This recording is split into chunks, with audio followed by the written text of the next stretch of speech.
Hi అందరికీ నమస్కారం. ఈరోజు ముఖ్యంగా వచ్చేసి తాడిపత్రి రోడ్డు, సింగన్మల అదే విధంగా పక్కలో మరొకొమ్మ దగ్గర మనం ప్రస్తుతం ఉన్నాము. ఇక్కడ వచ్చేసి మొత్తం వచ్చేసి మసీదు నిర్మాణము జరుగుతూ ఉంది. ఒక ఆస్థాన అండి ఇది. ఇక్కడ వచ్చేసి మసీద్ నిర్మాణం కొరకు అదేవిధంగా మద్రసా కూడా నిర్మించబోతున్నారు. అందులో భాగంగా మనతో పాటు నూరుల్లా సాహెబ్ గారు ఉన్నారు. ఆయనతో కొన్ని విషయాలు తెలుసుకుందాము. ఈ ఈ ఆస్థాన యొక్క ముఖ్య ఉద్దేశం ఏంటి? మరి మద్రసా, మసీదు ఎందుకు నిర్మించి నిర్మించాలనుకున్నారు? మరి దాని గురించి కొన్ని విషయాలు తెలుసుకుందాం. సార్ చెప్పండి. ఈరోజైతే మరి మీ ఆస్థానకు రావడం జరిగింది. మరి ఇక్కడ వస్తేనే మంచి వాతావరణం చూస్తేనే ఇక్కడొస్తే ఎంతో ఆధ్యాత్మికంగా దైవ సన్నిధిలో వచ్చినట్లు అనిపిస్తా ఉంది. మరి ఇటువంటి మంచి ప్రదేశంలో ఒక మసీదు, మద్రసా నిర్మాణం చేయాలంటే చాలా మంచి ఆశయం అది. దానికి చాలా హర్షిస్తున్నాం మేము. అందులో భాగంగానే మరి మసీదు నిర్మాణం అంటే చాలా డబ్బుతో కూడుకునే విషయం. మసీదు నిర్మాణం కావచ్చు ఏదైనా కూడా. మరి దీన్ని ఏ విధంగా ముందుకు తీసుకొని వెళ్ళే పరిస్థితి కనిపిస్తా ఉంది? हेलो अस्सलाम वालेकुम रहमतुल्लाहि बरकातहू। इस आस्थाने में बहुत लोग आते हैं। आने के बाद ज़ियारत होती है। इस मस्जिद में आकर ना कोई नमाज के लिए बोलता है, कोई मदरसे के लिए बोलता है। उसके लिए ये 3 साल से हम ये ख्याल करे हैं मदरसा बनाने के लिए, बच्चों की तामीर के लिए हम मदरसा बनाते हैं। प्लस और ऊपर आपको मस्जिद रहेंगी, मस्जिद नमाज़ पढ़ने की बोला। ये पूरा हाईवे नेचुरल हाईवे है। बहुत जने आपको इसे नमाज़ पढ़ने के लिए बहुत जने पूछते हैं। उसके लिए हम मस्जिद की काम तामीर कर रहे हैं। मस्जिद बनाने के लिए बहुत शानदार मकाम है ये बनाने के लिए आगे बढ़कर सब मिलकर इस मस्जिद का काम आगे बढ़ो।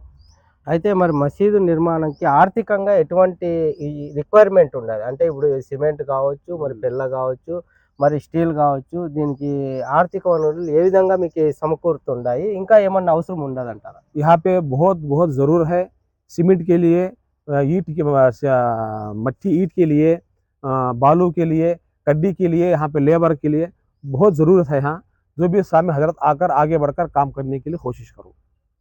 చూశారు కదండి. ముఖ్యంగా ఇక్కడ వచ్చేసి మరి హైవేలో ఉండడం వల్ల ఎక్కువ మంది ప్రయాణం చేస్తూ ఉంటారు. మరి అనంతపురం, తాడిపత్రి మరి ఇట్లా వెళ్ళే వాళ్ళు వచ్చిన తర్వాత కొద్దిసేపు ఇక్కడ విశ్రాంతి తీసుకొని అదేవిధంగా ఇక్కడ ప్రెజెంట్ అంటే బాగా పీస్ఫుల్గా ఉంటుందన్నమాట. అంటే మరి వెళ్ళే వాళ్ళకి సౌకర్యవంతంగా మరి ఇక్కడ వచ్చేసి నమాజ్ చేసుకోవడానికి మరి మసీద్ నిర్మించాలని, అదేవిధంగా పిల్లలకు మద్రసా ఏర్పాటు చేసి వాళ్ళకి విద్యాభ్యాసం, ఉర్దూ విద్యాభ్యాసము, అదేవిధంగా ఇస్లాం గురించి తెలియపరచాలనే ఉద్దేశంతో మరి మంచి కార్యక్రమం నిర్వహిస్తున్నారు. మరి ఎవరైనా కూడా దీనికి తోడ్పాటు అందించి కుల మతాలకు అతీతంగా కూడా దీనికి తోడ్పాటు అందిస్తే కూడా వాళ్ళు తీసుకునేదానికి రెడీగా ఉన్నారు. దీనికి మసీద్ నిర్మాణానికి స్టీలు, అదేవిధంగా ఇటుకలు, అదేవిధంగా సిమెంటు, అదేవిధంగా ఆర్థికంగా కూడా వీళ్ళకి అవసరం ఉంటుంది. కానీ మరి దీనికి ఎవరైనా కూడా దాతలు ముందుకొచ్చి సహకరించాలని కూడా కోరుతున్నారు. మరి ఇప్పటికే ఈ నిర్మాణం స్టార్ట్ అయ్యి ఒక సంవత్సరం కావస్తుంది. మరి ఇప్పుడు రంజాన్ నెల ముఖ్యమైన పవిత్ర మాసం కాబట్టి మరి రంజాన్ నెలలో జకాత్ కానీ, ఫిత్రా కానీ మరి ఏదైనా వాళ్ళ తల్లిదండ్రులు వాళ్ళ పేర్ల మీద వాళ్ళు ఏదైనా ఇవ్వాలనుకుంటే ఇలా మసీదు నిర్మాణానికి మరి ఇచ్చి వారి యొక్క దాతృత్వాన్ని చాటుకొని మరి అల్లా యొక్క ఆశీస్సులు పొందాలని కూడా మరి నూరుల్లా సాహెబ్ గారు తెలియజేశారు.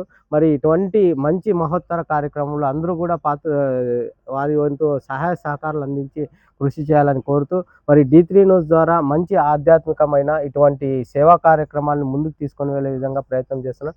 చూస్తూనే ఉండండి D3 న్యూస్. అదేవిధంగా మరిన్ని విషయాలు మాట్లాడేదానికి మనతో పాటు ఉన్నారు. చెప్పండి సార్. अस्सलाम वालेकुम। अनंतपुर से लेकर तारपत्री तक इधर मदरसा कहाँ भी नहीं, उसके लिए हम ये ख्याल बनाकर बच्चों के लिए ये मदरसा बना रहे हैं। जितने भी हजरात सब मिलकर ये मदरसे के लिए ख्याल करो।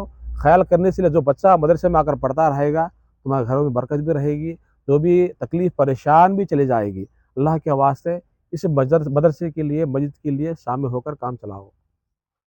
అదేవిధంగా మరి ఇటువంటి కార్యక్రమంలో పాలు పంచుకున్నట్లయితే మరి వారి ఇంటిలో సుఖ సంతోషాలు, ఆ దేవుని సన్నిధిలో వాళ్ళకి ఒక మంచి గుర్తింపు, అదేవిధంగా బాగుంటారు. వాళ్ళ ఫ్యామిలీ, కుటుంబం మంచిగా ఉంటుందని చెప్పేసి దేవుని ఆశీస్సులు, అల్లా ఆశీస్సులు ఉంటాయని చెప్పి తెలియజేస్తున్నారు. మరి ఎవరైనా కూడా ముందుకొచ్చి దాతలు ఇటువంటి కార్యక్రమం పాల్గొనాలని చెప్పేసి తెలియజేస్తున్నాం. చూస్తూనే ఉండండి D3 న్యూస్ సింగనమల.